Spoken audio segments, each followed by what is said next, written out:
Hello again, welcome back to Business. Few weeks ago, the Ghana National Petroleum Corporation, GNPC, was in the news for the wrong reasons. The corporation came under public criticism for approving some 2 million cedis for the 20th anniversary celebration of a certain traditional festival. GNPC has, however, been defending its decision. Even though civil society groups have described this move as unjustifiable, GNPC argues it's part of their corporate social responsibility, CSR. So what is corporate social responsibility? And is GNPC getting it all wrong? Let's take a listen to the General Manager in charge of sustainability at GNPC, Dr. Kwame Banu. We'll be back with a discussion.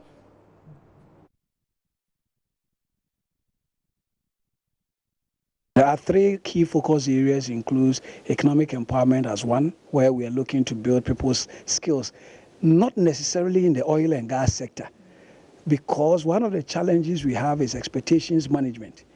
Everybody wants his child to work in the oil and gas sector, but the oil and gas sector has a limited capacity to employ because it's technology based.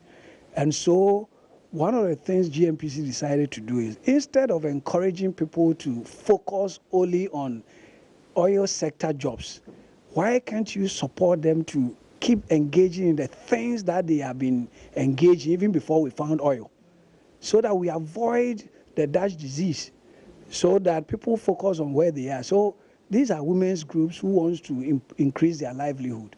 So the First Ladies Foundation was only a facilitator.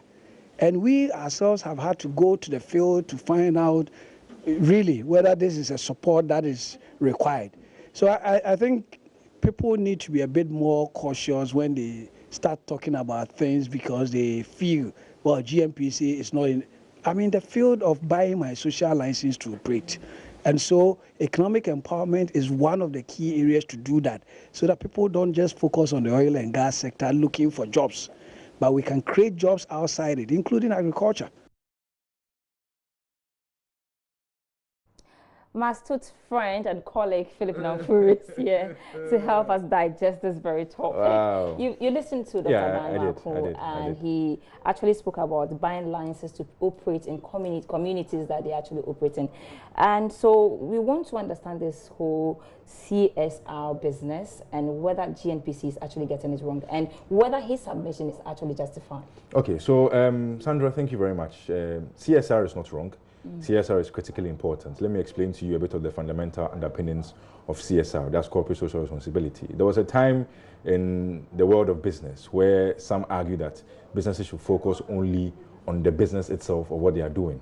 So if you follow the arguments of American economists such as Milton Friedman, in 1960 to 1970, he said the business of a business is to increase its profits. That was all. But as the world developed, we realized that businesses don't operate in a vacuum. They operate within an environment or society. So that interaction between business and society and the environment is where CSR came into being, or CSR was birthed. So as a business, if you're operating, you engage in CSR as a way of giving back to the society. So CSR in itself is not wrong. What GNPC is doing, I mean, supporting a lot of projects. We were told First Ladies Foundation, for instance, the Ghana Football Association, some goes to the footballers, the Black Stars, for instance, and a festival. Do you think that, I mean, if you take a look at their core mandate, yes, they have to do CSR, but all these spendings, does it fall within CSR if you want to really define it? Okay, so you have mentioned core mandates. There's a brief infographic we have on GNPC's law. Let's take a look at that and see exactly what their core mandate is. Then we'll continue a conversation from there. All right. So if you look at it, it says the objects of the corporation are to undertake exploration, development, production, and disposal of petroleum. And then it goes on by saying, without limiting the generality of subsection 1, the corporation shall, A, promote the exploration and the orderly and planned development of the petroleum resources of the Republic. It goes on to give some more insights, and this is from the GNPC's Act, which was enacted in I think it was 1983. Yeah. 83 when GNPC, yes. Yes, okay, good. So they have a mission of ensuring that they explore, they develop, and they produce. And which is their core mandate. Which is their core mandate. Okay. Now, the CSR is not wrong, but the issue becomes funny because it's a national oil corporation or a company, NOC. And as a result, these are national resources. That's where people have this discussion from. If GNPC was a tallow operating as a private entity, whether listed or unlisted, and decided that they would want to invest a certain proportion of their funds into CSR, that won't be the issue. But I think the issue comes from the fact that it's a national entity, and so some are a bit apprehensive as to how to use national resources for a country such as Ghana's, because we are now developing. We are now beginning our oil development since 2011. And there is also something on the revenue of GNPC. Yeah, that brings us to the next question. You know, you take the PIAC report, for instance, on GNPC. It said that there was no lifting by GNPC in respect to carried and participating interest in the Sankofa Ginyame fields, and the reason being that the corporation was unable to honor outstanding payments in respect to its equity participation in the field. And interestingly, Sankofa Ginyame fields itself was able to lift about 7 barrels of crude oil, amounting to about some $6.6 billion dollars. So yes, we are not getting money to do what they're supposed to, the core mandates, yet we're investing all these monies into corporate social responsibility. Shouldn't they be focusing on their core mandates? So that's a question I would say is above my pay grade. I believe our policymakers know. But look at the infograph that we have displayed there. From 2011 to 2017, GNPC was allocated 1.24 billion Ghana cedis, representing 31.1% of the total petroleum revenue for the period.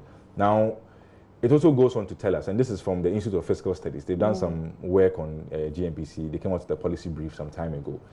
They have non-petroleum related investments, quasi-fiscal transactions, and by this they refer to a $50 million loan GNPC gave to the Ministry of Finance. Then we have the corporate social responsibility expenditures. So I remember hearing Ben Boache, the executive director of the African Center for Energy Policy, saying that their inability to do what they are supposed to do necessitates a reduction in some of these CSR activities. That's open to debate, and if you look again, GNPC by law is supposed to report to a number of institutions, a lot of Finance, them, yeah, etc. And they've been complying with these. So if we believe that there are better ways of putting what we allocate to GNPC from the Petroleum Holding Fund, then we should look at it and see what we can do as a country. That's from Parliament, from the Ministry of Energy, from the Ministry of Finance. I always say it's above my pay grade to sit down and say, yes, it's wrong of what they are doing or it's right. Okay. But judicious use of national resources. All right, quickly, all that you've said, will you say that GNPC is becoming a state within a state, and does this justify calls by civil society groups for the act actually to be re-looked at? Again, above my pay grade. But I would say we should look at the numbers, right, and we see.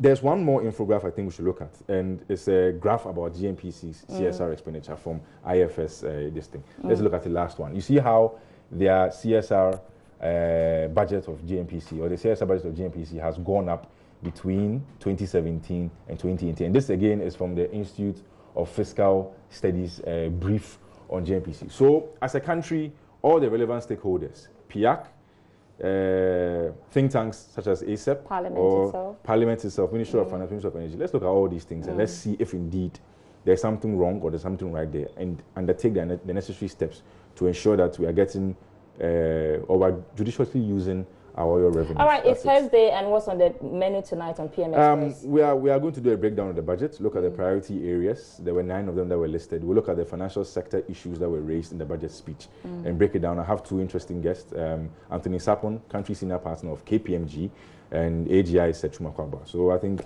all right, my Stokes colleague, Philip Namfuri, thanks so much for your time. And that's all for business tonight with me, Sandra Essenamapenu. There's more news on our website, myjoyonline.com/business. Do have a great evening.